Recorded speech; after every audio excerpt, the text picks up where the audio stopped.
Hi views. ఈ మధ్యకాలంలో నాకు తెలియని వ్యక్తి గురించి, దట్ మీన్స్ ముఖ పరిచయం లేదు, జస్ట్ నార్మల్గా రిటర్న్ ఫార్మాట్లోనో లేదన్నా స్క్రీన్ మీద చూసినప్పుడు అది తెలిసిన ఒక మనిషి గురించి మొత్తం అప్డేట్స్ చెక్ చేస్తుంటే బాధ అనిపించిందంటే ఇదిగో ఇతని గురించి, కులశేఖర్. ఎంత ఘోరం అండి పాపం, అసలు దారుణమైన విధిరాత అంటే ఇది. నిజంగా చివరి క్షణాలలో మార్చులకు తీసుకెళ్తుంటే ఓ నర్సు చూసి, అరే ఈయన పాటల రచయిత కులశేఖర్ కదా అంటే అప్పుడు అక్కడ ఉన్న వాళ్ళకి అర్థమైంది. లేదంటే ఒక అనాథ శవం అని చెప్పేసి మార్చుల్లో ఉంచేసి కొద్ది రోజులు అలానే అంటిపెట్టి ఇక ఆ తర్వాత ఏదో ఒక మెడికల్ కాలేజీకి అప్పచెప్పేసాం. అసలు అంత దారుణ పరిస్థితులు ఎందుకు వచ్చింది ఈ మనిషికి?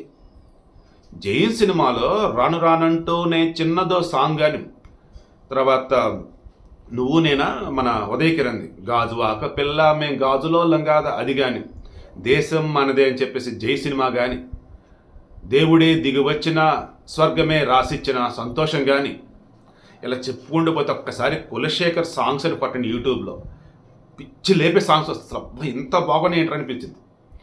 అంత ఎక్స్ట్రాడినరీ సాంగ్స్ రాసినటువంటి ఆ రచయిత ఒక అనాథ శవంలాగా గాంధీ ఆసుపత్రిలో ఉంటే ఓ నర్సు చూసి అయ్యో ఈయన కులశేఖర్ అయ్యానంటే అప్పుడు ఇండస్ట్రీ వాళ్ళకి సమాచారం ఇస్తే అప్పుడు వాళ్ళ ఫ్యామిలీ మెంబర్స్ చెప్తే అప్పుడు వచ్చి బాడీని తీసుకెళ్లారంటే ఏంటండి అసలు?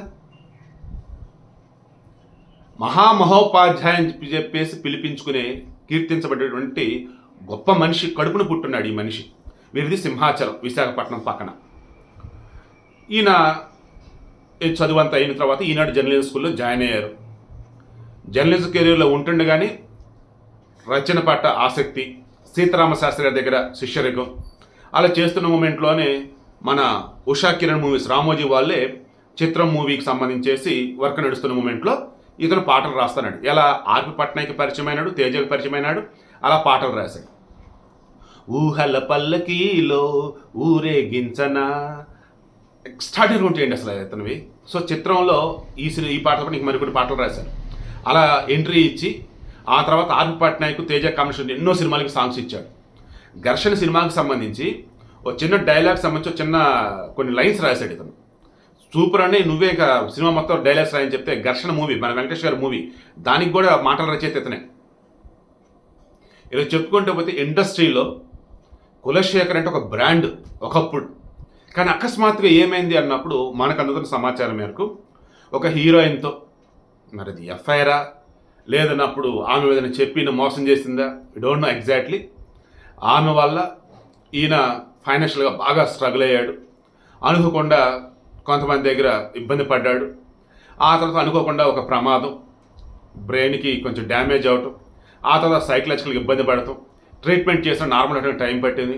ఈలోపు 2013లో వచ్చేసి కాకినాడలో బాల త్రిపుర సుందరదేవి ఆలయంలో వచ్చేసి శటకోపం చోరీ చేయటం, ఆ కేసులో అరెస్ట్ అవటం, రాజమండ్రి జైల్లో 6 నెలలు ఉండటం, ఆ తర్వాత బయటకు వచ్చినా సరే మైండ్ ప్రాపర్గా వర్క్ చేయట్లేదు, అంతకుముందులా ఉండలేకపోతున్నాడు, తెలిసి తెలియకుండా మరలా దొంగతనాలు చేస్తున్నాడు. ఇటువంటి మూమెంట్లో వాళ్ళ భార్య పిల్లలు కూడా ఆయనకు దూరంగా వెళ్ళిపోయారు. వాళ్ళకి అన్నదమ్ములు ఉన్న వాళ్ళ వైజాగ్లో ఉంటున్నారు, వాళ్ళు పట్టించుకోలే. ఇండస్ట్రీలో ఆర్పి పట్నాయక్ అప్పుడప్పుడు అతను చూస్తూ జాగ్రత్త చేస్తూ ఉన్నా సరే అసలు ఎటు వెళ్తున్నాడు ఏంటి కూడా ఎవరికి తెలియని పరిస్థితి. అకస్మాత్తుగా ఇక మొన్న అమీర్పేట ఏరియాలో తిరుగుతూ అకస్మాత్తుగా స్పృహదేవి పడిపోయాడు. వాళ్ళు వీళ్ళుండి 108కి ఫోన్ చేసి ఎవరు ఇట్లా మనిషి పడిపోయాడు అంటే అంబులెన్స్ వచ్చింది. అంబులెన్స్లో తీసుకొని గాంధీ ఆసుపత్రి పట్టుకెళ్ళారు. ట్రీట్మెంట్ చేసిన మూమెంట్లోనే చనిపోయాడు. ఎవరు ఏంటంటే డీటెయిల్స్ ఏమీ లేవు.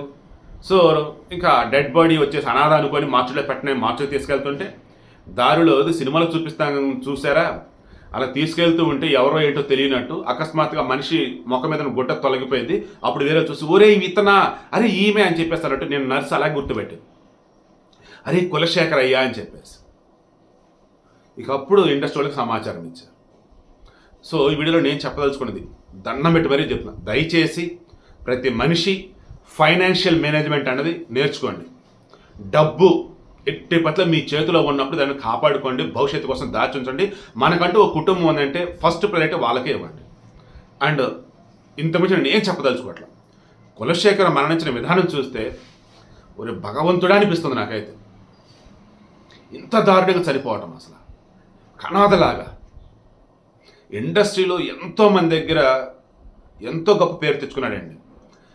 విధిరాత పాపం అనుకోకుండా అదే రీతిలో బ్యాడ్ నేమ్ తెచ్చుకున్నాడు బికాజ్ ఆఫ్ అతని యొక్క సైకలాజికల్ కండిషన్ వల్ల.